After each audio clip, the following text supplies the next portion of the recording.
Thank you for joining me today in today's latest installment, latest contribution to the fabric that we will wear on this path called resilience. The way we get there is unique to each and every one of us.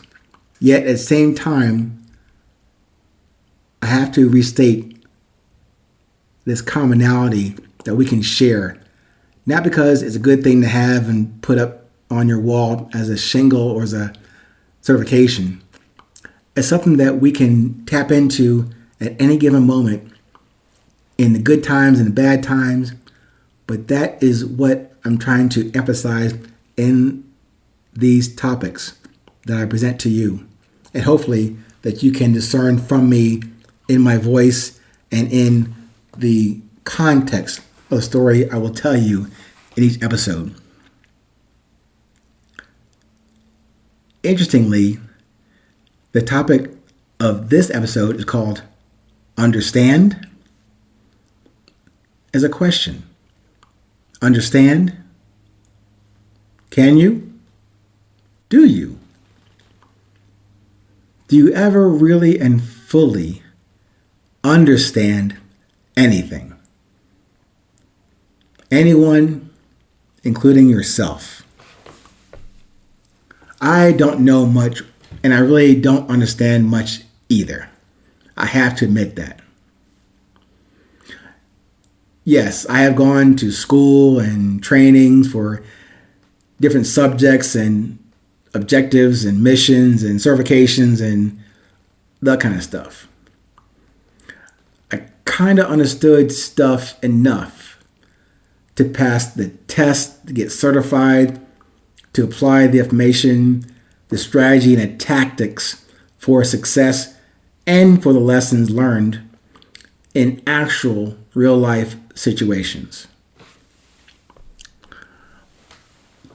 But given that quick summary, do those experiences mean that I understood or understand what I went through to present this moment, this message, and purpose to you today? As a friend of mine would say about my continued progression in this life, that I have had the grace to relay this message to you despite or in spite of my negligence in my misadventures to date. Point taken, noted, and accepted. But that thing about understanding, I may have come to a new perspective, a new vantage point on the default use of that word by me for decades. Instead of using the word understand, how about this? Appreciate. Appreciate. Now, consider the more likely and accurate description of things, people, situations, or events, including yourself. Does it make sense and sound more sensible to say it that way about your intellectual, mental, spiritual dexterity, lending and leaning more towards that true humility and confidence in what you quote unquote know right now? How about this? I appreciate this conversation versus I understand this conversation. Just think about that. I appreciate this conversation or I understand this conversation.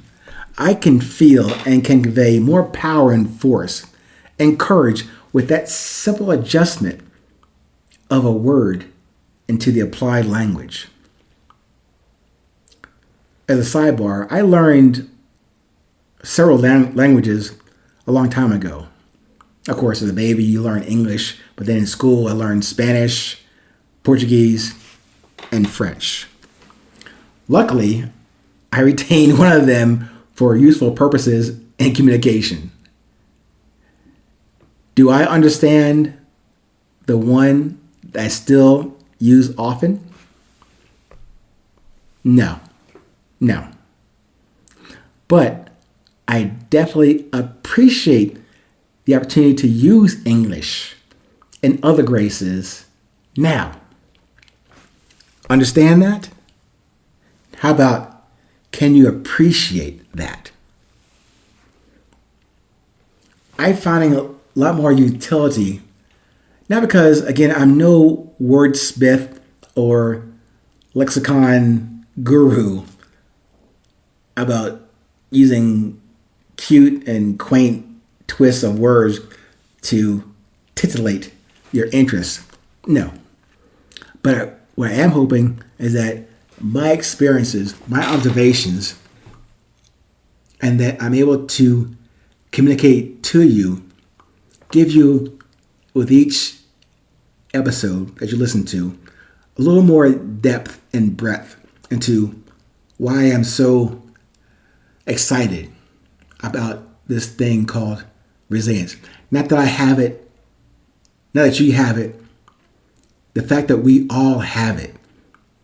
Because back in the day, I would emphasize the importance of leadership and leading.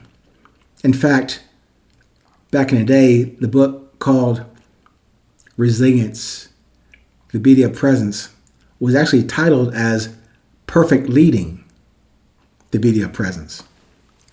So leading to me is what I was taught, what I observed, and what I was able to incorporate in my personal life, certainly at West Point and in the Army, but then all of that was put into play and into action under actual do or die, life or death situations.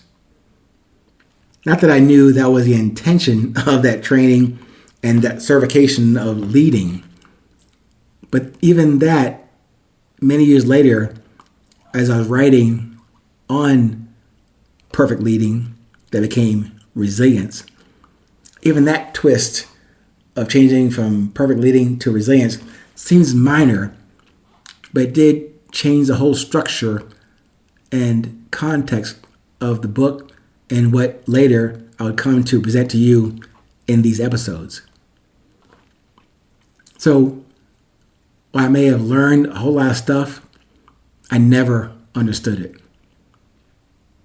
I don't understand it, but I hope today you can be with me on this journey of resilience to a point where now we can appreciate the resilience that each of us have in common. Stay present. Stay current. No matter where you are, it's always 8:20.